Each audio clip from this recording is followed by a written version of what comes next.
Welcome to This Week in Money. I'm Jim Goddard.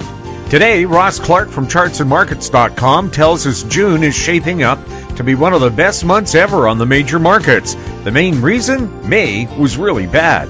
The Corbett reports James Corbett talks to us from Japan about the latest financial news from Asia and how China might be using Vietnam to get around U.S. tariffs. Inside Track Trading President Eric Hadik takes a close look at the gold and silver markets. He also has a 3 to 6 month outlook for Bitcoin. Plus, at the end of the show, we'll have company showcase updates from American Manganese CEO Larry Reaugh and Cypress Development President Bill Willoughby. We'll talk to Ross Clark right after this.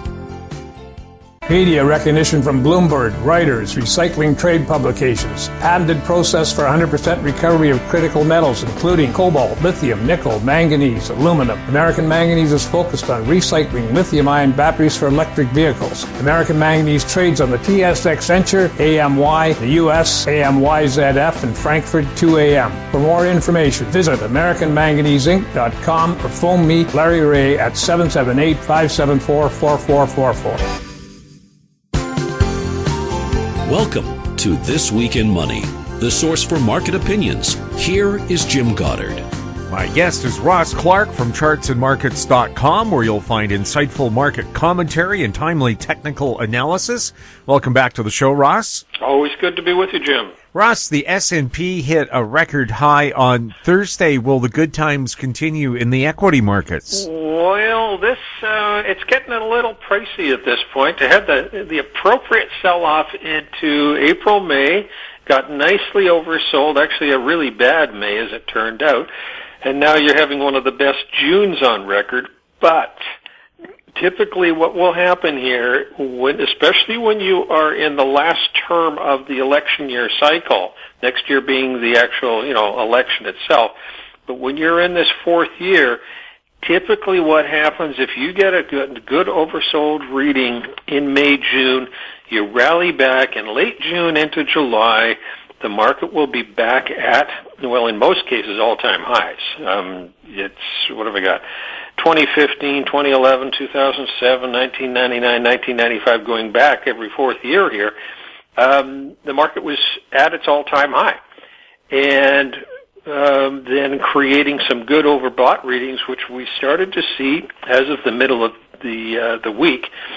And once you lose momentum here, this is important, and it can be a process of maybe a week or 10 days, a bit of a rolling top in here. But once it starts to lose momentum, it can easily have a decline of 7 to 10% through the summer before it's capable of its next rally. So for all that there's a lot of euphoria out there, there are a lot of sectors that are not participating. You've only got about 60% of the sectors that are really participating well in this market at this point, whereas at the early part of the year, coming out of that December low, virtually everything was participating. So it's starting to narrow down a little bit. And, if we get some type of a sell-off as we move into July, the Fed will probably, they're sitting there right now ready to do a drop in the Fed funds rate. Whether it'll be a quarter or 50 basis points is yet to be seen.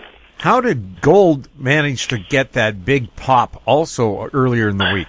Well, you got a number of things happening for it. First of all, ended up with the attack on the tankers at the tail end of the previous week in the Straits of Hormuz. And then you got the Fed saying that for all they're not going to drop rates right now, they will be probably doing it very soon. So gold likes to move on that type of news. And technically, you started to break out through the 1360 level that's been the overhead for 5 years. So you got this big base. It just managed to close through resistance, and then on Wednesday night, you have the Iranians taking down one of the drones of the U.S., and, we were on the verge of military action there, I gather within 10 minutes of it, on Friday morning. So with all of that, gold has tacked its way up through 1,400. It's probably still got some more running room here, another few days, but we're within just a very short period of time of seeing some exhaustion readings as far as the bullion market is concerned. Wouldn't be at all surprised to see it pull back maybe into the 1360 to 1370 range. The miners have been really strong here. You look at the GDX or the XAU performing very, very well, outperforming bullion on a percentage basis really for the whole month of June.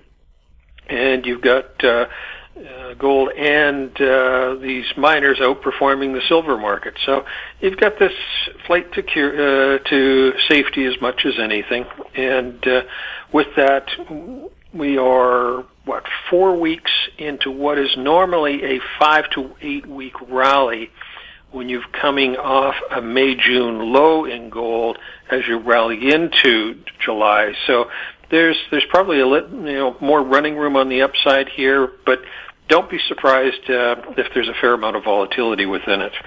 Is it surprising that oil didn't go up more because of this trouble in the Middle East? Yeah, you would think so. I guess what have we done? We're up $7 off the low. $50 and change was the bottom of the correction.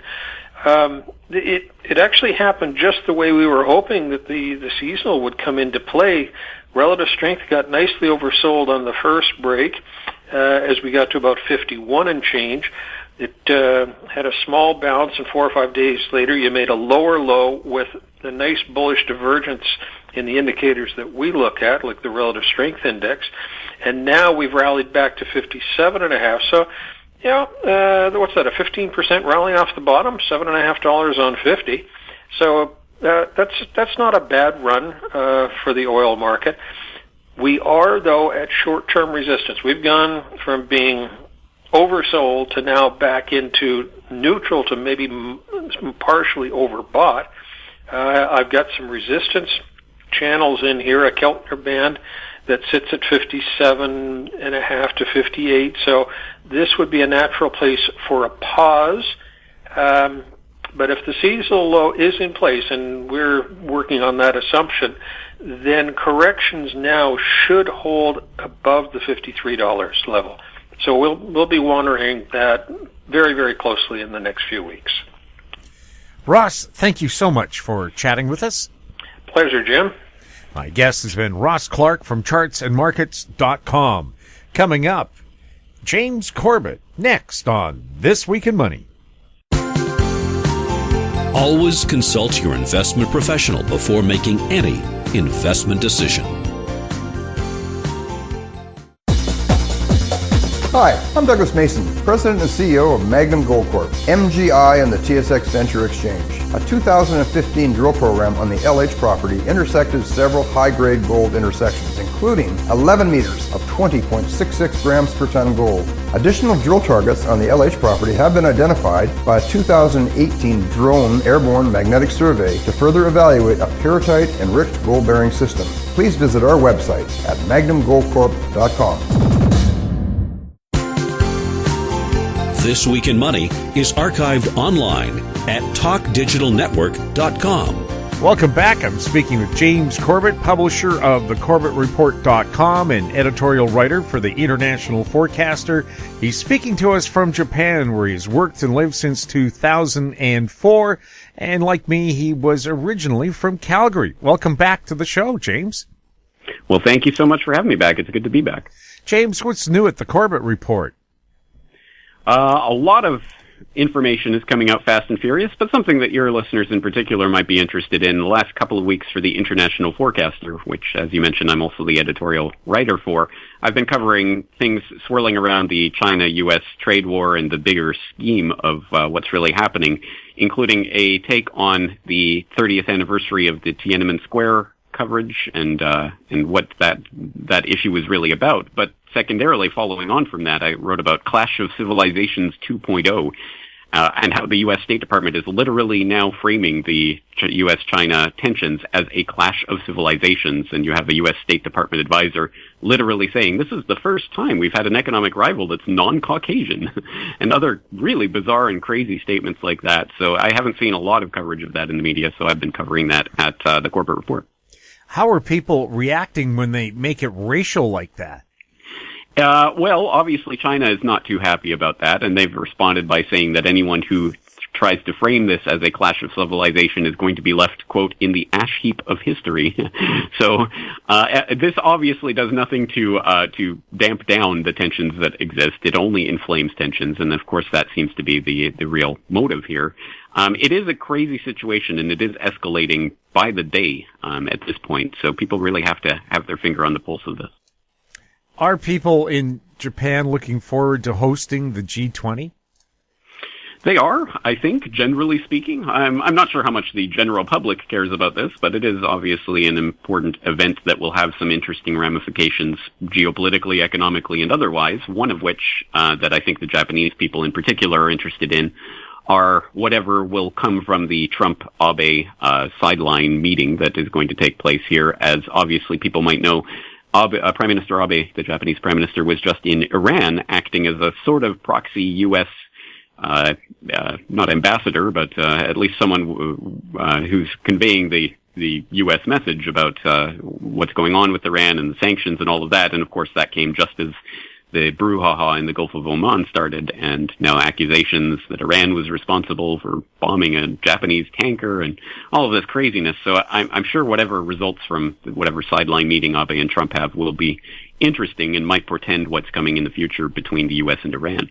Any theories flying around Japan about who was responsible for the attacks?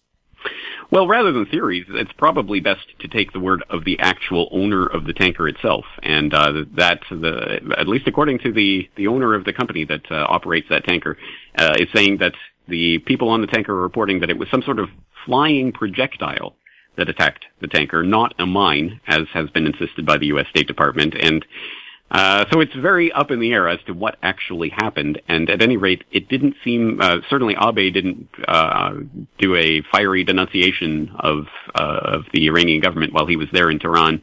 The Japanese government is not at this point blaming Iran for the attack, so we'll have to wait to see what comes of this, but at any rate, it's a very interesting development and a very timely one in some ways. Was the Prime Minister there to talk about Japan receiving Iranian oil, or are they allowed to do that with U.S. sanctions? Well, that is obviously something that is very much up in the air. The sanctions apply for the U.S. anyone dealing with Iran or trying to take Iranian oil. So it's very difficult to see what legal way Japan could get around that without itself coming under U.S. sanctions. But I'm sure that was at least a topic that was on the table there, as obviously Japan remains a very oil-hungry country, and Iran very eager to export its oil to anyone who would be able to buy it or willing to buy it at this point, although I haven't heard anything about any actual deal that was arranged so far. What's the latest on the Hong Kong-China extradition battle? Well, the very, very latest is that the Hong Kong Executive Council has now issued an apology for forwarding their extradition bill, which would basically allow certain Hong Kong people and, I believe, visitors to Hong Kong accused of certain crimes in mainland China to be tried in mainland China courts. That bill has been suspended, and they have issued an apology. But the protests themselves are continuing. This, I think, was just a rallying point for a protest movement that obviously already exists in Hong Kong. Is capital likely to flee Hong Kong because of this possibility, and where's it likely to go if money does leave? Well, I think that has to be one consideration long term. Obviously, the bill itself has been suspended, so I don't know if that will have any direct effect, but certainly just the protest movement and uncertainty and tensions in Hong Kong over its status as a special administrative region of the People's Republic of China, that will be the type of destabilization that will cause certain people to want to get capital out of the region. So that is at least a possibility. Where is it likely to go in this case? That's a good question, although emerging markets in Southeast Asia have been a more attractive investment lure for international investors for some time now, and demographically, the Southeast Asia is one of the few places with a large and growing young population, as opposed to China and Japan and other places in East Asia that are aging and having fewer and fewer children. So that, in the long run, I think Southeast Asia will be more of a place for international investment. Is the Hong Kong voting system corrupt? Well, corrupt, I suppose, I mean, it depends on what way you're looking at it. I think it's functioning the way it's supposed to function, but that, of course, is keeping Hong Kong as a special administrative region of the People's Republic of China, underlining People's Republic of China. The one country, two systems idea being degraded slowly over time, as I think we all knew that it would be when the transfer happened back in 1997 from British holdings to PRC holding. But having said that, we can see, for example, a few years ago, there was the brouhaha in the Legislative Council about some councillors who refused to take the oath. Every councillor has to take an oath to uphold the basic law that under which the Hong Kong Special Administrative Region is administered, and also to pledge allegiance to specifically the People's Republic of China, which they deliberately mispronounced while taking the oath as the People's Re-effing of China, and deliberately did so in order to throw off their oath, and they were disqualified. So we already know that people who have an independent bent are excluded essentially from the corridors of power in Hong Kong. So is the voting system corrupt, or is the entire system itself just preloaded to be in favor of Beijing? I think it's more of the latter, but certainly some of the former. Could Hong Kong succeed and become its own country? Well, there is a Hong Kong independence movement that would very much like to see that happen. I don't think it's a realistic possibility, at least in the short term. Although, I mean, again, there has been huge protests, as we've seen, about the extradition bill. But I think the Hong Kong independence movement is certainly helped and fostered by agencies that are connected to the U.S. State Department and others. That's not to say that the independence movement in Hong Kong is illegitimate, or that the people there don't have genuine grievance against Beijing. But I think, as with any independence movement of a local nature that becomes an international issue, the reason that we are talking about this on a broadcast originating from Canada is because it is an international issue that's gaining international attention, precisely because the Hong Kong independence movement has a geopolitical stake for larger power conflicts that are happening mostly between China and the U.S., but obviously that brings in Canada and others as well. And from that lens, we can see that the Hong Kong independence movement is a convenient wedge for the U.S. and proxies, the U.S. State Department and its proxies, to have some leverage over Beijing itself. And that only works if Hong Kong is actually the special administrative region of the People's Republic of China. So I think it is kind of a leverage tool at this point, which is why I imagine this is more about having a key protest movement within China itself in one form or another, rather than actually having it succeed and actually become an independent country. So I don't think that this is meant to really succeed on that level, as much as the protesters would like it to happen. That's why I don't see this happening as a likely outcome, at least in the short term. We'll have more with James Corbett right after this. Grand Portage Resources' Herbert Gold Project in southeast Alaska highlights increased gold resource, indicated and inferred, of 860,000 ounces, in excess of 10 grams per ton gold. Expansion drilling is planned on the Herbert Gold property for the summer of 2019. Grand Portage Resources trading symbols are GPG on the TSX Venture, GPTRF on the OTCQB, and GPB on Frankfurt. For more information, please visit our website, grandportage.com. This Week in Money is archived online at talkdigitalnetwork.com. Welcome back. We're speaking with James Corbett. James, how bad is China's economy?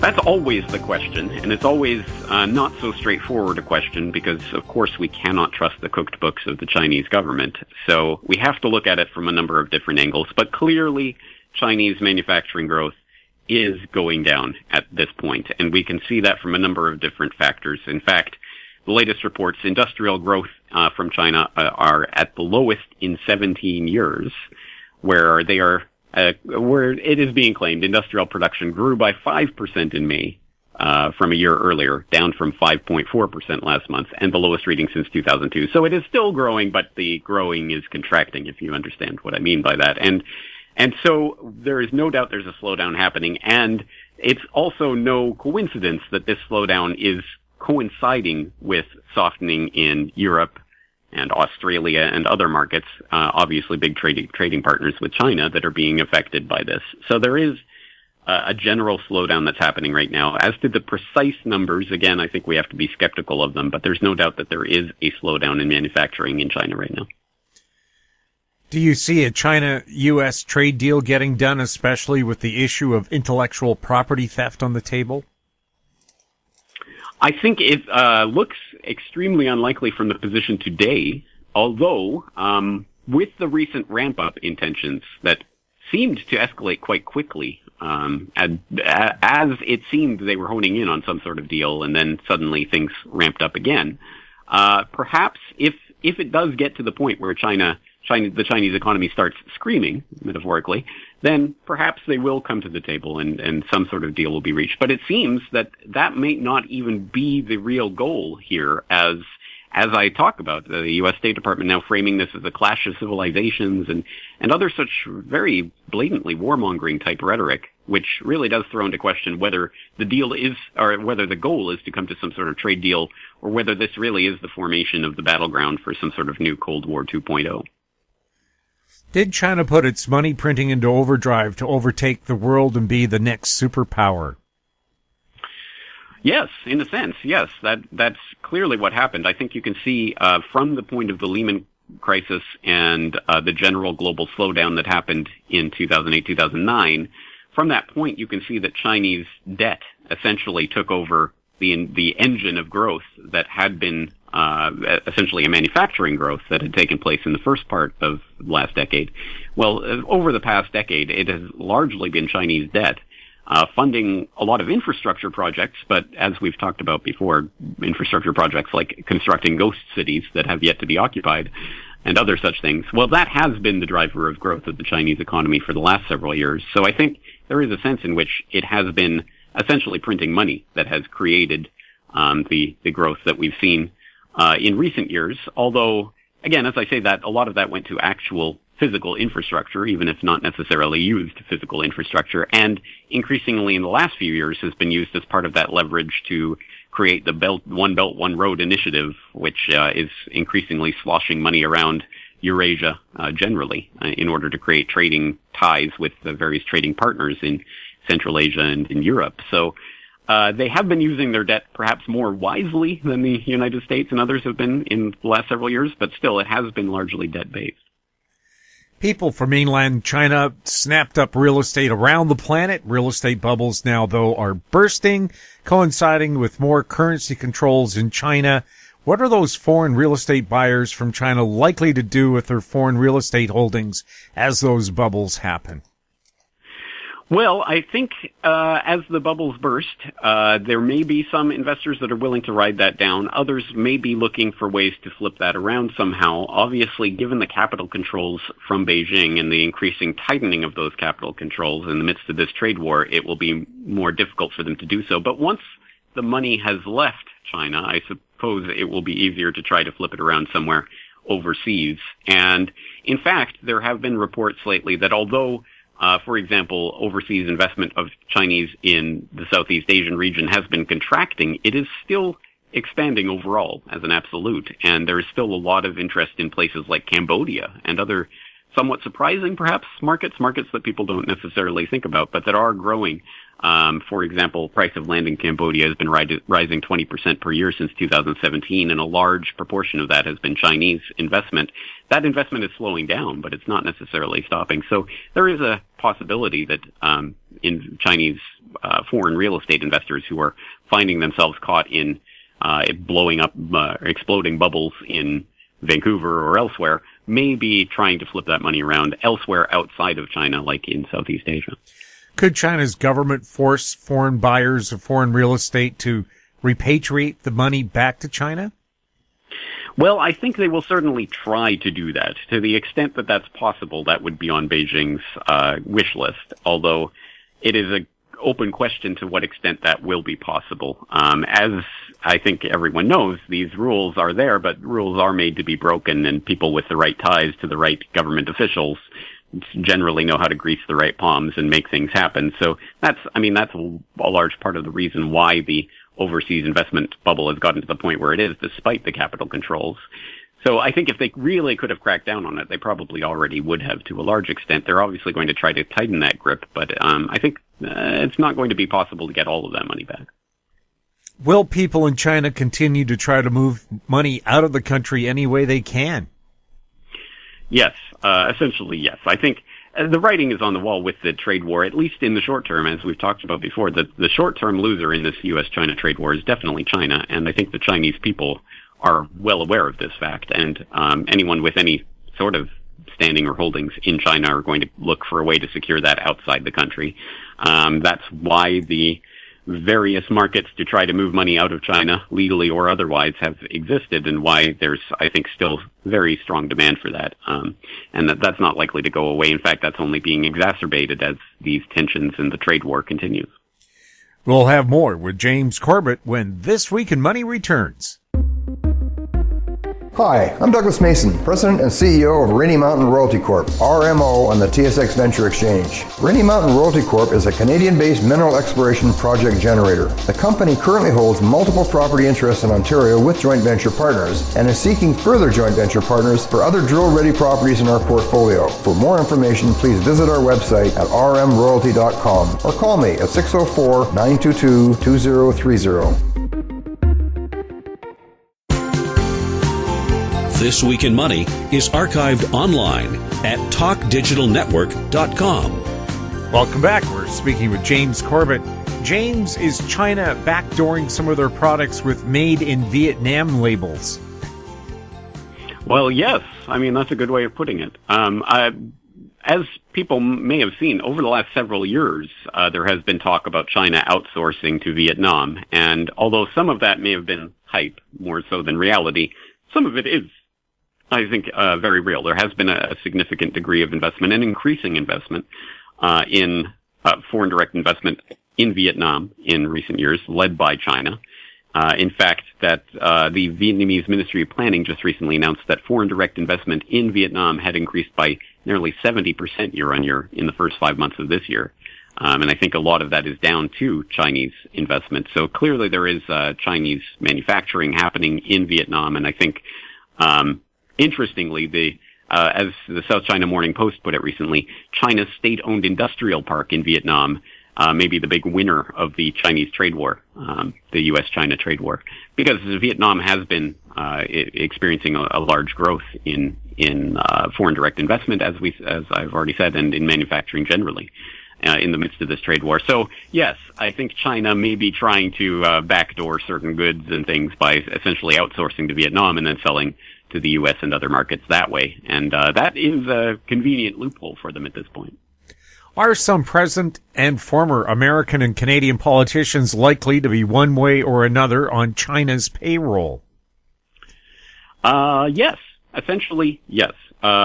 It is likely that that is the case. And for people who want a little historical perspective on that, I would invite them to look into the Soviet Union and its various tentacles into foreign governments, including the U.S. government, back during the Cold War. And obviously this got almost turned into a parody of itself during the McCarthy era and all of those kind of witch hunts. But there was a reality to the large number of people in the State Department being in one way or another connected to the Soviet Union. Not necessarily as direct agents, but as people who would be willing to send them information at various times. And there's a large amount of research and scholarly studies on that at this point that have come out based on now declassified State Department documents and other things. So that's just, I think, a historical window into how this works. So I would be surprised if the history textbooks of the future did not find this or that official to be on China's payroll. What that ultimately means in terms of the bigger scheme of things, I think, is maybe open to interpretation and goes back to my fundamental thesis that a large part of China's rise as some sort of economic competitor to the United States was in the first place facilitated and given life by the Kissingers and Brzezinskis and Rockefellers and others who really did open the door to China and then facilitate the Chinese financial system's connection to Wall Street, essentially, which helped to create the boom that then has turned into the rise of China as a manufacturing industrial behemoth. So I think there's a larger story to all of this, and at the very end of the day, I think it's not going to be the U.S. and Canada coming out as dupes necessarily to the wily Chinese. If anything, I would imagine it would be the other way around. Should we expect China to try to interfere in the next Canadian federal election? Oh, I don't think that would be on my top list of concerns.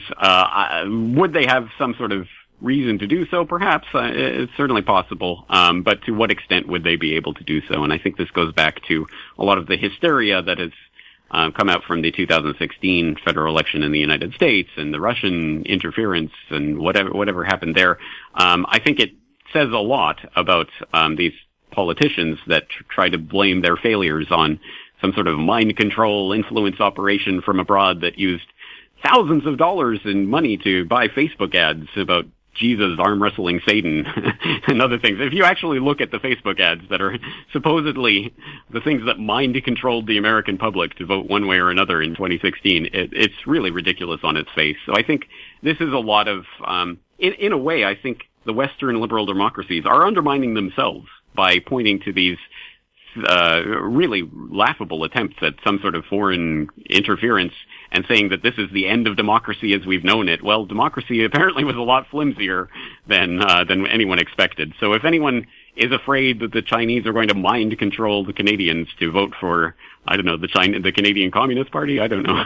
I just don't think that that's a very big threat.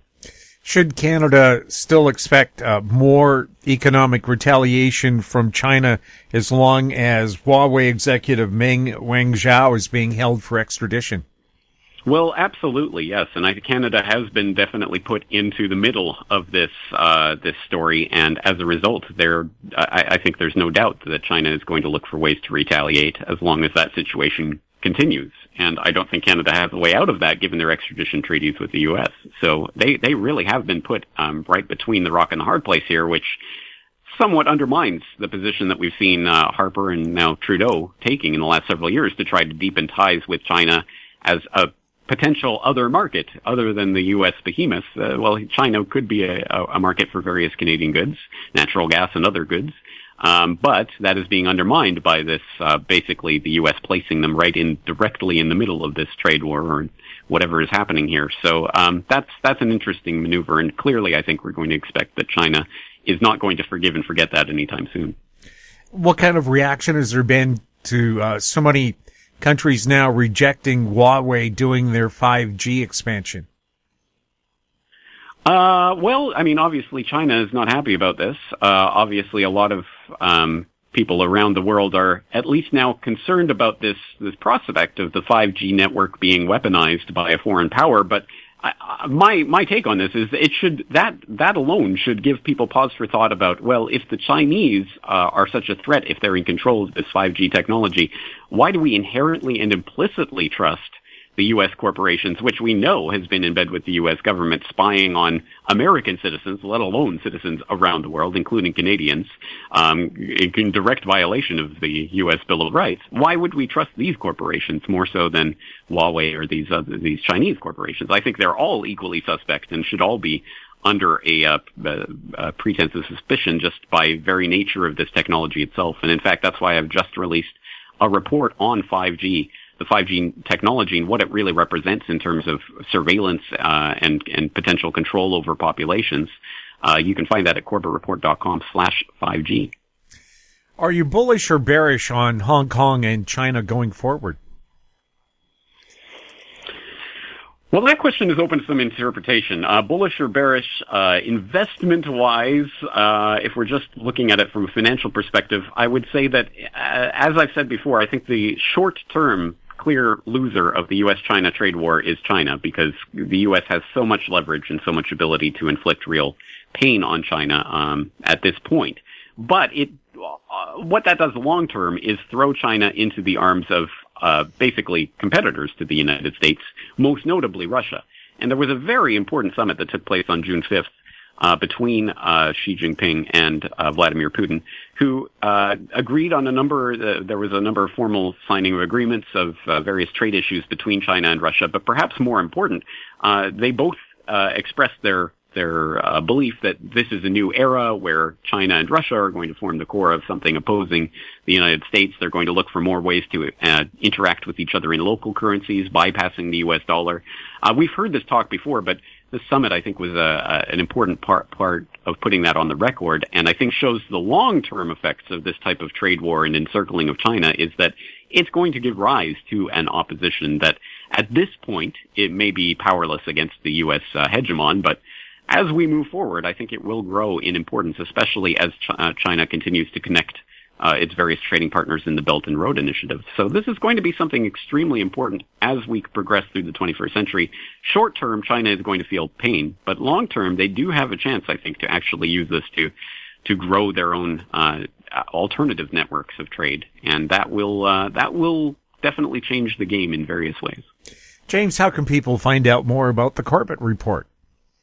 The best and simplest way is just to go to CorbettReport.com. That's CORBETT report.com. And from there you can find all of my work, including my work for the International Forecaster at theinternationalforecaster.com. James, thanks for being on This Week in Money. Thank you for having me. My guest has been James Corbett, publisher of the CorbettReport.com. He was speaking to us from Japan. Coming up, Eric Hadik, next on This Week in Money. Cypress Development Corp is developing a world-class lithium resource in the heart of Clayton Valley, Nevada. The size of the resource makes the Clayton Valley project a premier asset with the potential to impact the future of lithium supply. Cypress Development Corp trades on the TSX Venture Exchange, symbol CYP, the OTCQB, symbol CYDVF, and on Frankfurt, symbol C1Z1. For more information, please visit our website, cypressdevelopmentcorp.com. This Week in Money is archived online at talkdigitalnetwork.com. Welcome back. We're speaking with Eric Hadik, CEO and president of InsideTrack.com and InsideTrackTrading.com. Welcome back to This Week in Money, Eric. Oh, thanks for having me back, Jim. Eric, gold and silver showing new life. What's behind that? Well, I think that it's a combination of factors, but the dollar is certainly a key one. And it's not that the dollar is plummeting or anything. It's just that it's finally, I think the dollar has kind of been a ceiling over gold and silver. The dollar ran up into November, December last year, peaked around 98 on the dollar index, and it has bumped back against that resistance for 5-6 months now, but never convincingly broke above it. But it still kept hanging right up there. And then in late May, we got a more significant sell signal in the dollar. And what it projected based on a combination of indicators was that the dollar would see kind of an ABC decline into early July. And we got the first leg of that from late May into early June. Then we got a bounce into the early part of this last week, and there were several daily cycles coming into play that told me June 18th should be the peak of that, basically what's a B wave bounce before you get your C wave to the downside. But more important than any wave structure is just the idea that the dollar finally showing a little bit of vulnerability. And I think that's just kind of been a window of opportunity for gold and silver, which is why I've been saying that we should see a rally into late June, possibly early July in at least one of the metals. But that has really started to take hold this week. And even gold stocks, the XAU Gold Silver Index, back on May 22nd, I explained why it was setting a very important low. There's a very consistent 8-month cycle. There were weekly cycles coming into play. and that the signal that it gave told me to look for a 5-week advance into June 24th to the 28th. And usually with gold and the XAU, you get the lion's share of that price move at the very end of the cycle, the culmination of it, kind of a parabola or a mini parabola. And so that just reinforced why this time period from June 18th or so into June 28th would be the most opportune for precious metals to see a nice spike up. The U.S. Stock market's at record highs, the Toronto Stock Exchange near a record high. How does that fit into this cycle? I think that the equity markets are in a very wide trading range. Now, of course, there's, big multi-month moves in both directions within that trading range. But you even look at like the New York Stock Exchange Index, which is, more comprehensive, covers about 2,000 stocks. That index peaked in January of 2018 and has not taken out those highs since.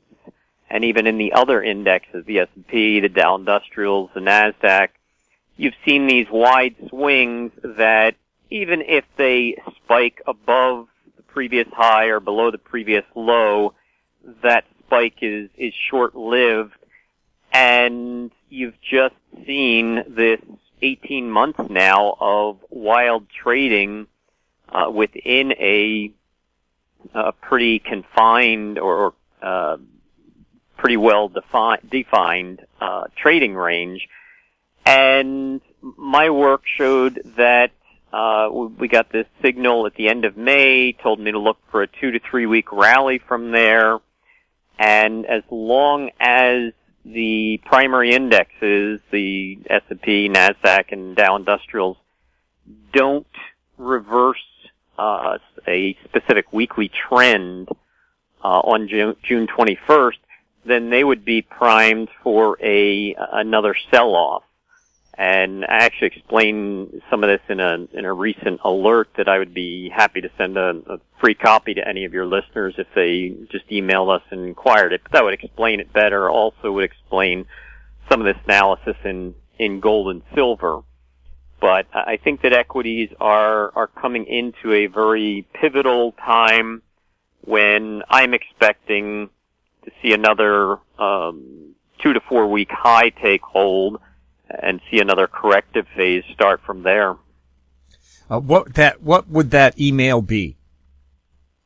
They can email us through the website or just directly at admin, ADMIN, at InsideTrackTrading.com with the extra I in the middle of inside, INSIIDE, TrackTrading.com. And I'd also be happy to send out a free copy of our monthly newsletter, which gives a little broader perspective on all those markets as well, the Inside Track monthly newsletter. Is there more interest in gold and silver right now because people fear stock markets have peaked and they want some security? I think what you're seeing is that especially your gold bugs have waited so long for a convincing or a sustained move that this overall rally from August of last year is just slowly and steadily building interest.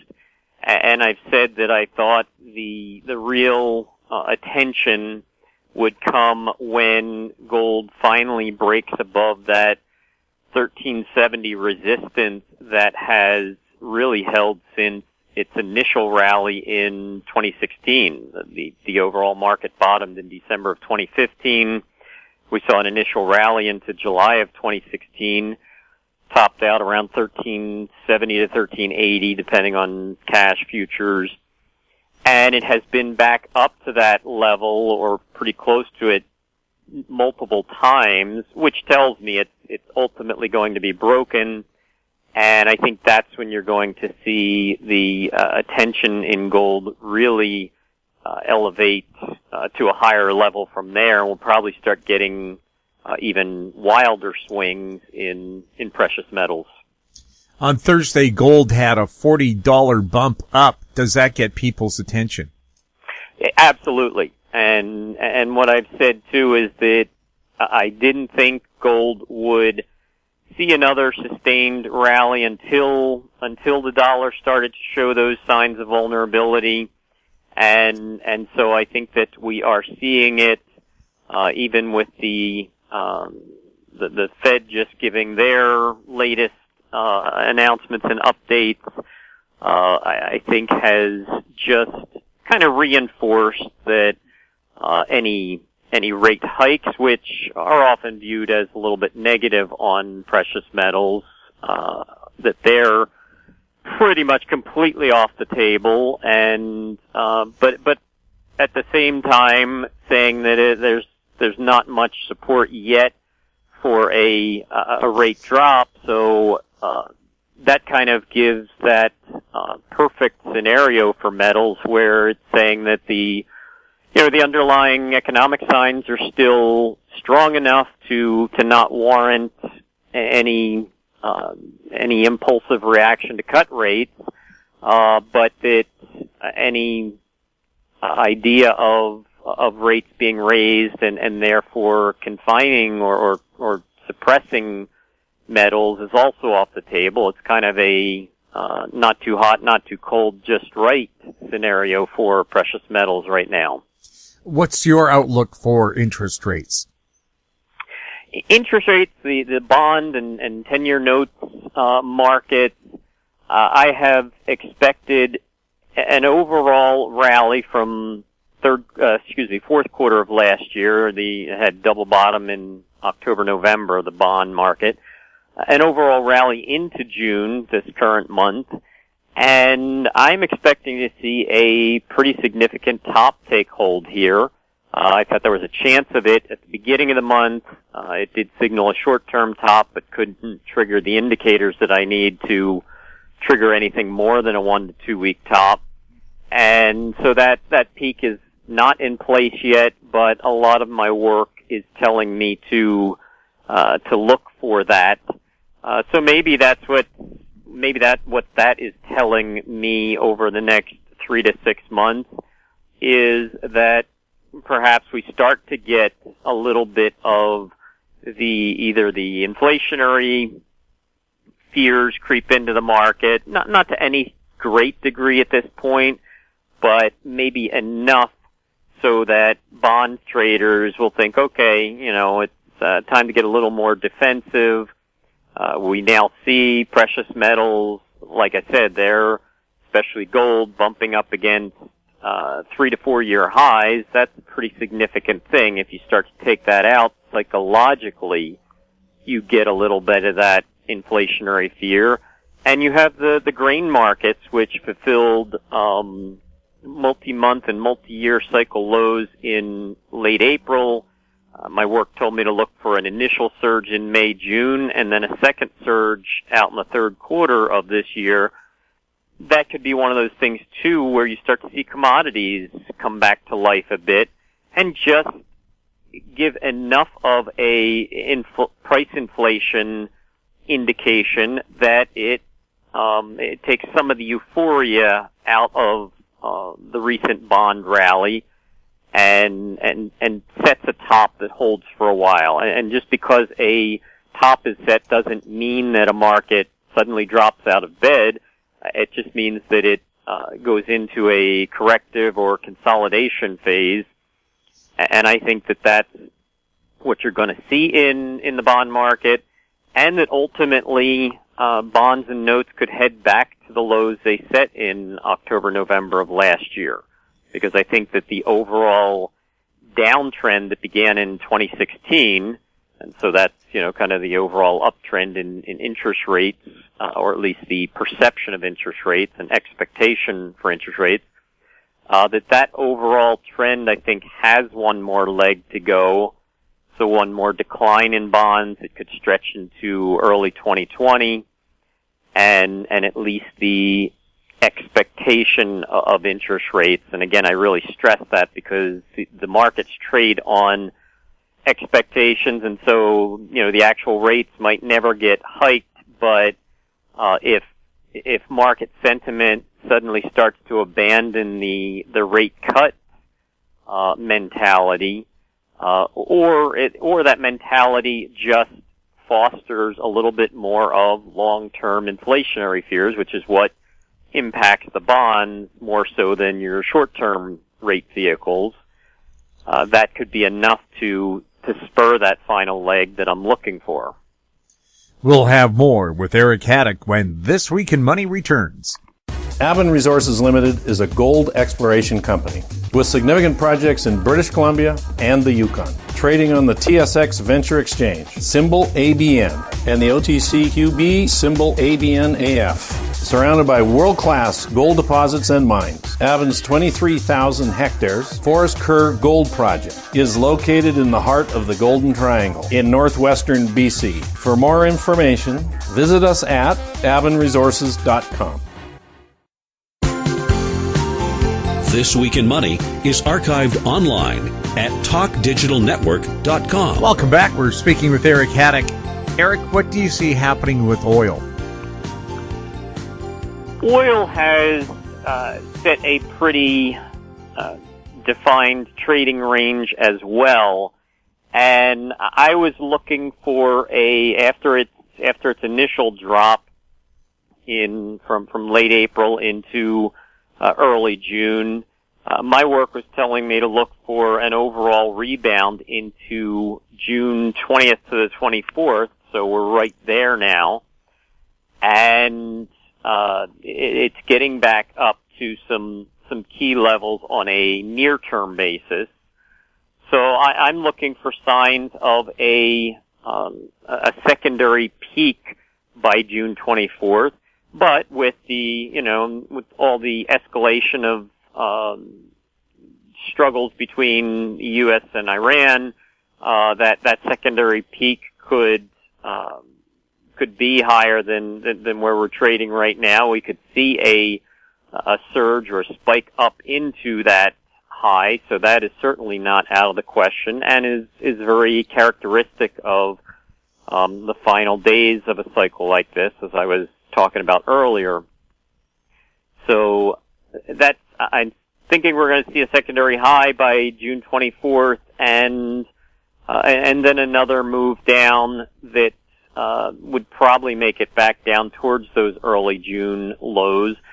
But all in all, a trading range that I believe we saw a major low in late December and about a 3 to 6 month peak in late April.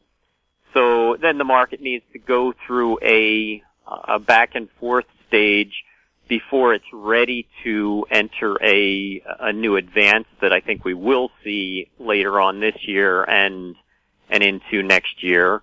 And there again, that could be part of that inflationary phase as well. You've talked about war cycles, conflict cycles in the past, and I just wondered, do they match up with oil prices? Oh, yes. I think to a broad degree, something like that, I'm looking at often multi-decade, multi-generational cycles, and my work continues to focus on 2021 as the culmination of war cycles, and so that would be when I would expect the most significant event of conflict. But here again, that whole idea of the final phase, the last 10% or so of a cycle, and if you're talking about a 40-year cycle, then the last 3 or 4 years of that cycle, that's when you see your more significant moves. And so 2018 to 2021, from a conflict cycle perspective, is when I would expect to see a continuing intensification of those type of events. And oil is certainly a manifestation of that, particularly when you're talking about Middle East conflict. So I think from a broad base, it fits very well, but I would never attempt to trade off of long-term and external cycles like that. They just give me a backdrop and kind of some very general expectations to mold into the more specific price analysis. We'll have more with Eric Hadik right after this. I'm Douglas Mason, CEO of Naturally Splendid, symbol NSP on the TSX Venture Exchange. Naturally Splendid is a biotechnology and consumer products company focused on the global cannabis and health markets. Naturally Splendid is expanding distribution in this rapidly growing market with products currently in Canada, the USA, South Korea, Germany, and Australia. To view our comprehensive company presentation and for more information, please visit our website at naturallysplendid.com. Don't miss out. Stay informed. Receive the HowStreet.com weekly recap with thought-provoking podcasts, radio, and articles delivered to your inbox. Sign up for the HowStreet.com weekly recap on our homepage at HowStreet.com. This Week in Money is archived online at TalkDigitalNetwork.com. Welcome back. We're speaking with Eric Hadik. Eric, what's the outlook for Bitcoin? Bitcoin has kind of been sticking with adhering to the 3 to 6 month outlook that when it triggered a pair of buy signals in early February and then mid-March, my outlook was for a surge up to 8,500 was the first primary upside objective, and then it needed to break above that to trigger the second and more likely upside target at 11,500 to 11,800. We're now in that phase, and that is my objective for this move in Bitcoin. And at the same time, the cycles that came into play back in mid-December of last year, and since then projected an overall up move into late June, early July. So we're coming into that time frame and certainly within striking distance of that price target. So that would be, from a technical and cyclical standpoint, the ideal scenario. And when I use the term ideal, I'm just basically saying the scenario that would fulfill the greatest synergy of indicators that I use. The ideal scenario would be to see Bitcoin spike above 11,000 US in the next couple weeks, and set maybe a 2 to 3 month peak at that point. And really what it does at that time and how it sets that peak will be a strong influence on what I expect the third and fourth quarter of this year. So I need to see this action before I get too solid in my convictions for the rest of the year. What about the cryptocurrency space in general, especially with Facebook saying it wants to create a cryptocurrency? Well, I still look at Bitcoin as the best overall indicator of that. I know that's, debated back and forth, but I think that cryptos are slowly finding their place, and that fits with a much broader, longer-term cycle that I know I've discussed with you in the past, and it's this 40-year cycle of what I call currency wars that have gone on throughout the entire life of America, and they date back when you look at Europe and related areas. They date back to the 1200s, and you just have seen this recurring currency battle.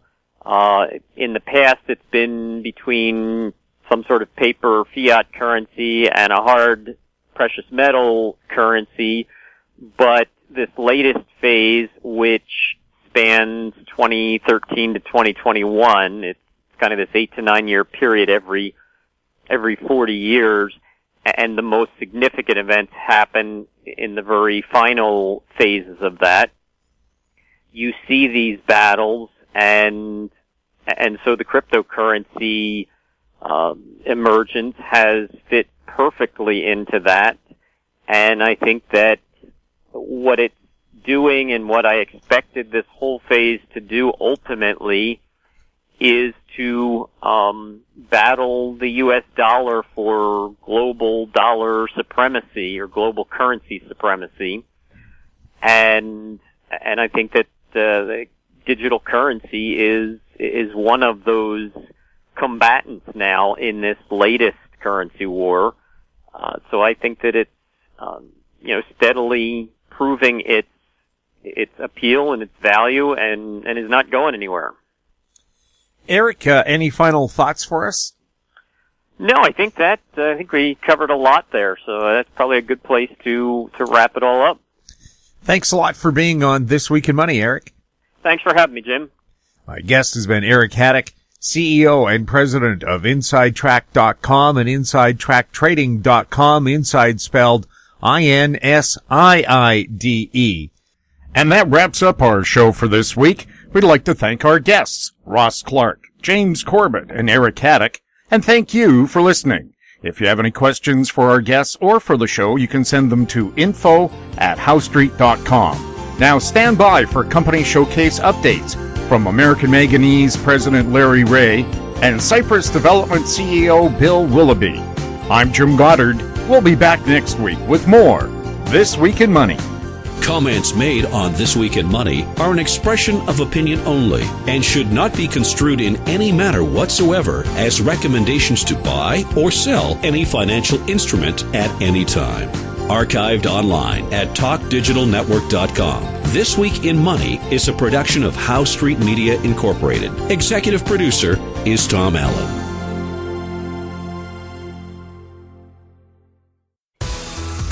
Welcome to Company Showcase, an advertising feature on HowStreet.com. I'm Jim Goddard. I'm speaking with American Manganese CEO and President Larry Reaugh. Welcome back to the show, Larry. Well, Jim, it's always good to talk to you. What's the latest down there at American Manganese? Well, I wasn't sure I was going to even make this call today. We had a big due diligence meeting set up for Friday, but something happened internally to the company that was coming, and so we've had to postpone it for a while. So that was a bit of a disappointment, but it'll happen again. I don't know whether it'll be a week or 2 weeks, but it'll happen soon, and we can get on with that due diligence meeting. I was quite encouraged with their attitude going in, so it was what I would consider a top drawer meeting. And now I know there's a lot of people like to see a press release, although we put out probably 10 times more than any other company out there. We haven't put out anything on the pilot plant. Well, we plan on doing an update next week for those that are wondering, and I expect that everybody will be happy with getting a result that tells them we're still progressing. So that's terrific. Now, I know that somebody on the Bull board said I hope I didn't talk about gold, but I'd be remiss not to. It's been the one bright spot in the market, and gold has gone up $120 in the last 30 days. You'd never know it looking at the venture exchange, which is dominated by gold stocks, as they meander, sideways or down. It has to tell you something about the state of what's happening on the venture exchange. And I won't go any further into that because there's certain people on the board that don't like me to talk about predator trading. But, that's a very dominant factor in the market. And if they want to do their own research, they can debate me. So the major thing that's happening with the entire market, Jim, is that we are experiencing a lot more interest this year than we have in previous years. At some point, I will be giving out a number of NDAs that we've signed, and I can't give you the names of the companies. I can give you jurisdictions, but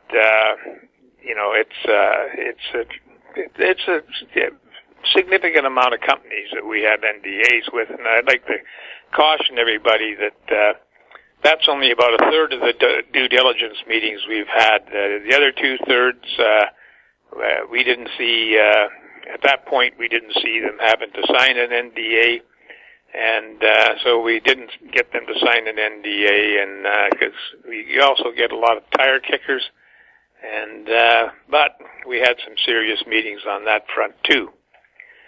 But we've got some good meetings to look forward to, with at least in 3 or 4 different areas, and we're moving ahead with those. And one thing I'd like everybody to know is that these things really don't happen overnight. I know that when somebody announces that they've done a deal, it seems like it's overnight, but that deal might have been 2 or 3 years in the making. A good example of that is when we announced our involvement with the DOE and certain labs in the United States that we were part of the initiative for recycling. That was actually two years in the incubator before we announced that. So things just don't happen that quickly. Certainly, if we were if we had came up with a better battery, we would be immediately getting a lot of attention, because that's where the attention is going. It's not the EV cars, it's the battery manufacturing, and now recycling is starting to get more and more prominent. And what I'd like people to know is that they have to remember that what we're doing is, first and foremost, is that we're doing things to save the environment. We've come up with a circular economy. We have got no waste going back into the environment. We have a method that's patented to deal with the toxic batteries from EV cars or handheld devices or cell phones, any of those types. And I never mention it, but there's all kinds of rechargeable batteries in your power tools and lawnmowers, and the list just goes on and on and on and on and on. So you can see that there's a great demand for the metals that make up these batteries. We're seeing, the slip sliding of the price of cobalt, the price of lithium, and nickel's not going anywhere. But in a sense, it doesn't make sense because there's a shortage of the materials, and yet, the prices keep going down on the metals. So that's disturbing. And but I don't see these things as long term. I look at a country like India that's talking about building 50 megawatts of battery production, EV battery production. And that's huge. And, that's a company that's emerging, that has a large population. And, but they're getting very aggressive about, dealing with the EV cars, which results in dealing with the batteries, which results, of course, and eventually it results in recycling. So, yeah, I'm ending the week on a good point. I'm sure that, we could see a press release in the next few days and an updating of everything that's happening and results that have happened to date. So we can always look forward to that. And I wish everybody a good weekend. Larry, where are you traded, and how can people get more information about American Manganese? We're traded on the Toronto Venture Exchange under the symbol AMY. We're traded in the U.S. under the symbol AMYZF. We're traded in Frankfurt under the symbol 2AM. And you can get all the information you need from our website, because we're very transparent, and that website is AmericanManganeseInc.com. Our new process is called Recyclical. You can also Google that and find lots of information in there. So you can also phone us at 778-574-4444, or you can send me an email at LREAUGH@AMYMN.com. Larry, thanks for the update. You're welcome. I've been speaking with Larry Ray, CEO and President of American Manganese. I'm Jim Goddard. Our conversation took place on June 21st. Comments made on Company Showcase are an expression of opinion only and should not be construed in any manner whatsoever as recommendations to buy or sell any financial instrument at any time.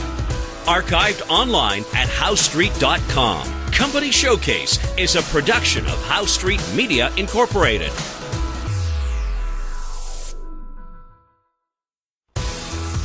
Welcome to Company Showcase, an advertising feature on HowStreet.com. I'm Jim Goddard. I'm speaking with Dr. Bill Willoughby, CEO of Cypress Development Corp. Bill, you have some news out. What's the latest on Cypress? Well, we had a PR come out yesterday. We updated our ongoing pre-feasibility study. That was an update on our progress. Our pre-feasibility study is being done by Asenco, Global Resource Engineers, Continental Metallurgical Services, and others. And basically, we're on track for completion this summer, Jim. We're looking at 15,000 ton a day operation that should produce about 25,000 tons a year of lithium carbonate equivalent. So our PFS is looking at the details of our engineering design all the way from mining through processing. I guess I should say one of the key developments in that PR was that we had a 100 kilo bulk sample that we leached. That was quite in line with all our previous results where we got an 84% extraction of lithium into the solution, and it had an acid consumption of 124 kilos a ton, which is right in line with our reagent consumption that we were forecasting. What are some of the highlights you're looking forward to? Well, going forward, we're looking forward to having our PFS completed. That's our first event that's coming up. After that, we'll be looking towards a feasibility study after that, which involves a pilot plant, and we'll be having more optimization studies related to the project. Basically, for the PFS, we're focused entirely upon recovery of lithium and how that looks. There's also other aspects of the project that we could be looking at that might improve the economics. For people who are new to Cypress, what can you tell us about the company? Well, we're entirely focused on our lithium project in Clayton Valley, Nevada. It's located halfway between Las Vegas and Reno. We're about 3 hours from the Tesla Gigafactory up the road. Our project is a large surface sedimentary deposit of lithium. It's probably close to 2 billion tons in the resource of claystone. And we've completed a preliminary economic assessment in 2018 that had robust economics, and we're moving forward now on our PFS. Our deposit has good logistics to it. It's sitting at the surface, no overburden, and it's an acid leachable clay. So all in all, we're excited about the project and moving forward. Is the Tesla plant a big opportunity for your company? Well, it's a logical fit as far as a customer down the road. That's not the only way we look at the project in terms of production and end products. But yeah, it's an opportunity. Where does Cypress trade? We trade on the tsx.v under the simple CYP.V and on the OTCV in the U.S. under CYP.V. Where can people find out more about Cypress Development? Come to our website at cypressdevelopmentcorp.com. Bill, thanks a lot for the update. Okay, great, Jim. It was good talking with you again. Thanks. My guest has been Dr. Bill Willoughby, CEO of Cypress Development. I'm Jim Goddard. Our conversation took place on June 19th. Comments made on Company Showcase are an expression of opinion only and should not be construed in any manner whatsoever as recommendations to buy or sell any financial instrument at any time. Archived online at HowStreet.com. Company Showcase is a production of How Street Media Incorporated.